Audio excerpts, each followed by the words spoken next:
दोस्तों, आज का टॉपिक है हमारा धैर्य, सब्र।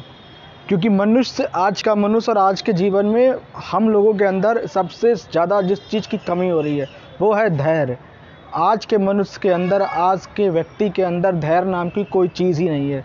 मतलब उसे झट दिना तक चाहिए, मतलब उसे फल तुरंत चाहिए। जैसे ही कोई भी बंदा काम करे तो उसे तुरंत फल चाहिए।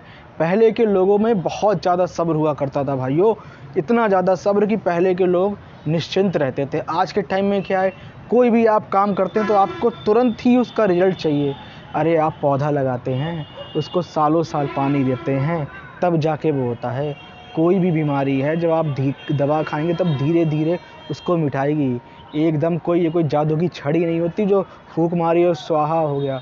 तो इसलिए धैर्य और सब्र आज के टाइम में मनुष्य के जीवन में एक प्रकार से ना के बराबर रह गया है। मनुष्य को बिल्कुल भी जरा सा भी किसी भी बात का कोई भी सब्र नहीं होता है।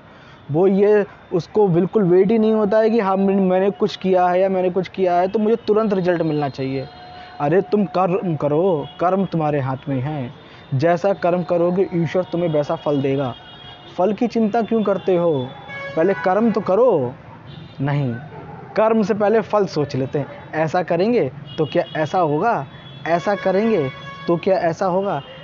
अरे भाई, जब अगर आप फल के बारे में ही सोच लोगे तो क्या अपने कर्म पे पूरी तरीके से आप उस चीज़ पे फोकस कर पाओगे? तो इसलिए पहले आपको अपने कर्म के बारे में, अपने कार्य के बारे में सोचना है।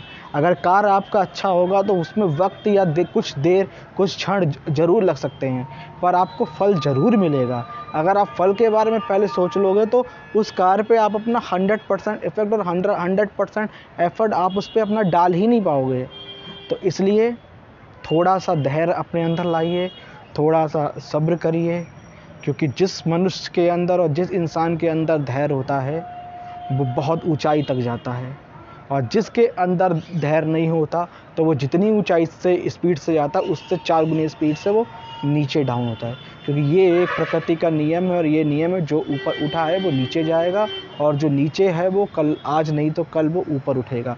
समय कभी एक सा नहीं रहता। तो इसलिए अपने जीवन में धैर्य को धारण करिए, धैर्य को ज़्यादा से ज़्यादा लाइए, और हर चीज़ को करने से पहले फल की इच्छा मत करिए। पहले अपना कर्म करिए और आराम से उस कार्य के प्रति पूरा अपनी मेहनत, पूरा समर्पण, पूरा भाव उस तरफ दे दीजिए। अगर क्योंकि इससे ये होगा कि आपका पूरा फोकस आपके कार्य पे होगा तो आपके अंदर से 100%, 200% एफर्ट निकलेगा। लेकिन आज के ज़माने में होता क्या है कि हमने ये किया तो हमें ये नहीं मिला, हमने ये किया तो उसमें क्या होता है कि हमारा फोकस कार्य और कर्म के प्रति फल पे ज़्यादा फोकस रहता है कि अगर हम ऐसा करेंगे तो हमें इतना मिलेगा, हम ऐसा करेंगे तो हमें इतनी तनख्वाह मिलेगी, हम ऐसा करेंगे तो इससे हमें कोई लाभ ही नहीं है, फ़ायदा नहीं है। अरे आप कर्म तो करिए, आपके हाथ में जो है आप बस वो करिए। फल, रिजल्ट ये सब आपके हाथ में नहीं है ना। और अगर इसी को देख के अगर आप पैमाने नाप के करेंगे तो क्या पता आपके कर्म बहुत अच्छा हो, लेकिन आपने अब उसको पहले से नाप लिया कि हमारा इस लेवल का फल है तो इसी लेवल पर रहेगा। तो ऐसे नहीं, इसमें कहीं ना कहीं आप अपने आप को एक सर्किल में, एक रेडिएशन में बांध रहे हैं।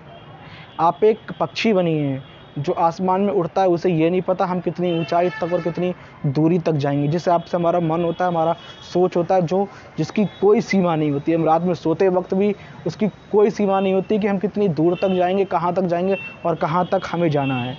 तो इसलिए अपने जीवन में भी धैर्य को धारण करिए। क्योंकि जो भी महान पुरुष हैं, जिन लोगों की भी हम लोग जीवनियाँ पढ़ते आ रहे हैं या जो भी बहुत ऊंचाई तक पहुँचे हैं, उनकी सर्वप्रथम शक्ति धैर्य था, सब्र था।